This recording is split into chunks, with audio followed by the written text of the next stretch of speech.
Hello everyone. I'm sure by now you might have heard regarding the removal of Sri Rupin Sharma as the DGP of Nagaland. But there are many people who are still not aware of this issue, and in the social media they are just jumping to conclusions basing on the assumptions and the concocted stories that they heard from someone. So I feel it is necessary to share the nitty-gritty of how this whole thing transpired. So who is Rupin Sharma?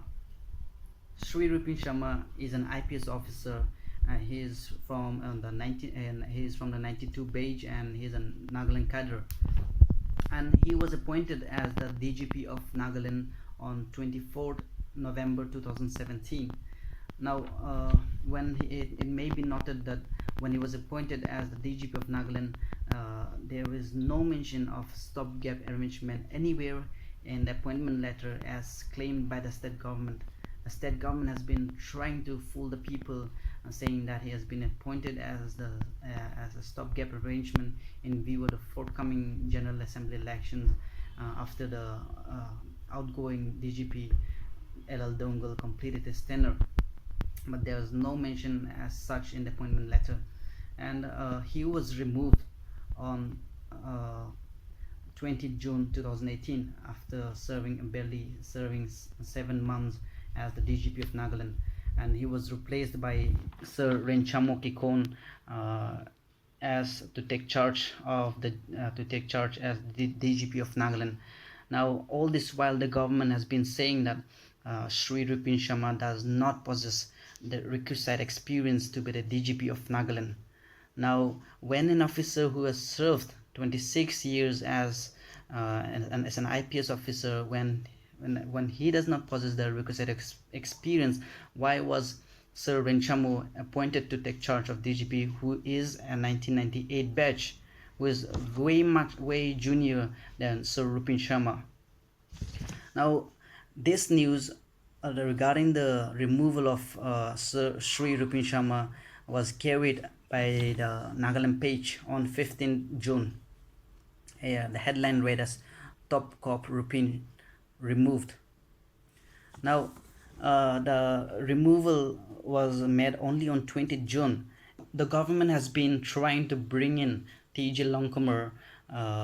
He is serving as the DGP there in Chhattisgarh, and the MHA formally approved his transfer only on 21st June from Chhattisgarh to Nagaland. Now, when the approval was made on 21st June, and Sri Renchamo was made as the DGP to take charge of as the DGP on 20 June, how did Nagaland page came to know that Sri Rupin Sharma has been removed? Now, this raises a rather intriguing question, which I leave for the people to decide. On several occasions, the Chief Minister of Nagaland, the Chief Secretary, and the Home Minister have written to the Ministry of Home Affairs seeking for the removal of Sri Rupin Sharma as the DGP of Nagaland, stating giving a lame excuse that he does not possess the requisite experience.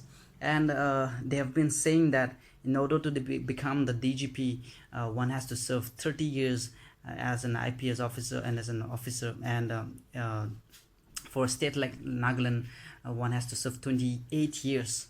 One should possess 28 years experience, but there's no such kind of rule anywhere. So all these excuses have been made up by the government to remove Sri Rupin Sharma at any cost. Now, after this news became viral, the police personnel held an emergency meeting on 15th June, on the evening of 15th June, and they decided to hold a solidarity protest on the 18th June 2018. Now, after that, the concerned people of Nagaland, it is neither an organization or a union, but it is comprised of like-minded peoples who wish to see a better Nagaland, who wish to bring change in Nagaland. So they started to organize this signature campaign, and signature campaign was held under the banner of concerned people of Nagaland all over all over Nagaland, and it was by far a very huge success, and people came out in support of Shri Rupin Sharma, and the government has been trying to shift the blame to Sri Rupin Sharma, saying that he has orchestrated this whole signature campaign. But it should be known that when the police personnel decided to hold the solidarity protest, Sri Rupin Sharma did not allow the police personnel to attend that, because he's stating that it is against the service conduct rules. Now, had he been someone who wished to be in power, he would have taken advantage of this situation, but he did not do that. It shows that he is an upright officer. And most important question as to why the people are against the removal of Sri Rupin Sharma as the DGP of Nagaland is because we know how the government functions in Nagaland. You know, they do not follow any rule, and they do whatever they want. It is more or less like a cushy government.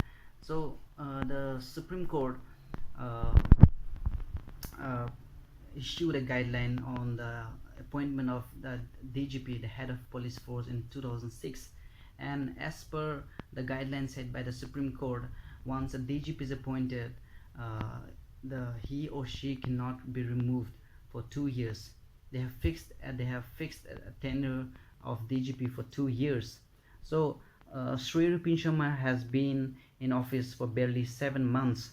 So he cannot be removed before completing 2 years of service.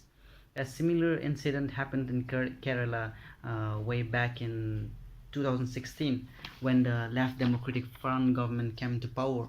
So the DGP of Kerala was appointed on 31st May 2015. The DGP was TP Senkumar, and he was removed on 31st May 2016, just 6 days after the government came to power. So the Supreme Court intervened, and the Supreme Court reinstated him on 24th April 2017, and he was appointed as the DGP again on May 5, 2017.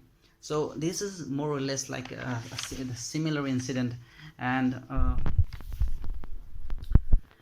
regarding the work done by Sri Rupin Sharma after he assumed office,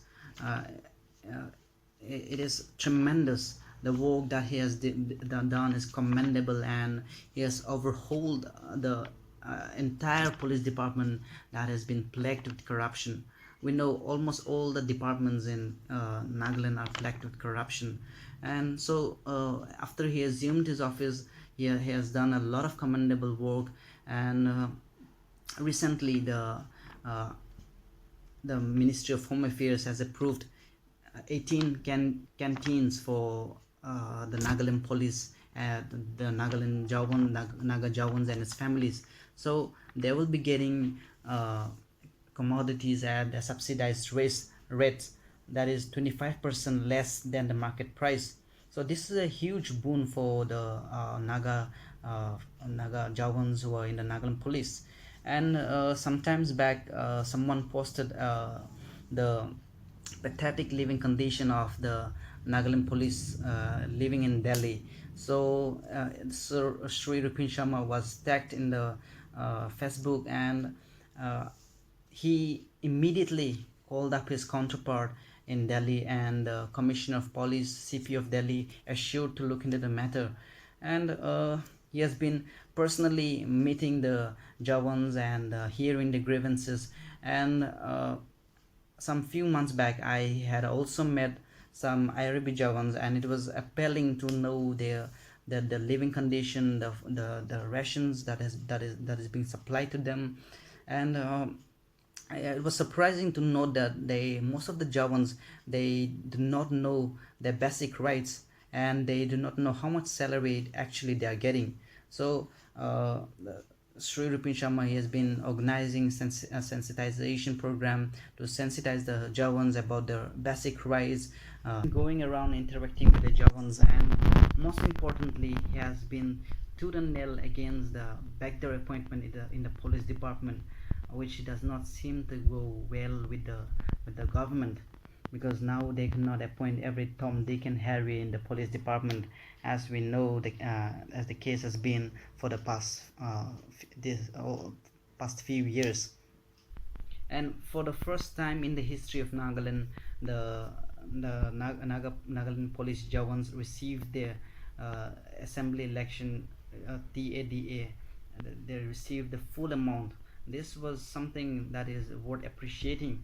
And apart from this, there are so many things that he has done for our people, which I cannot mention everything in this short video. We Nagas have a tribalistic affinity.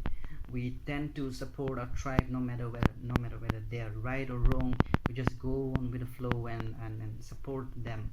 Now this should not be the case if we wish to see a better Nagaland, if we wish to see change in our land. This movement, this people's movement, started by the concerned people of Nagaland.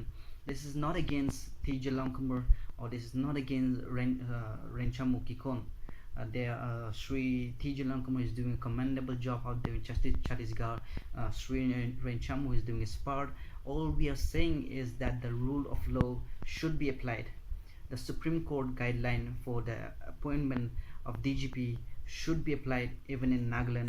It is our belief that this movement will not go in vain, and I personally request everyone to come out and support this cause, cutting across tribal lines, because at the end of the day, justice will triumph over evil.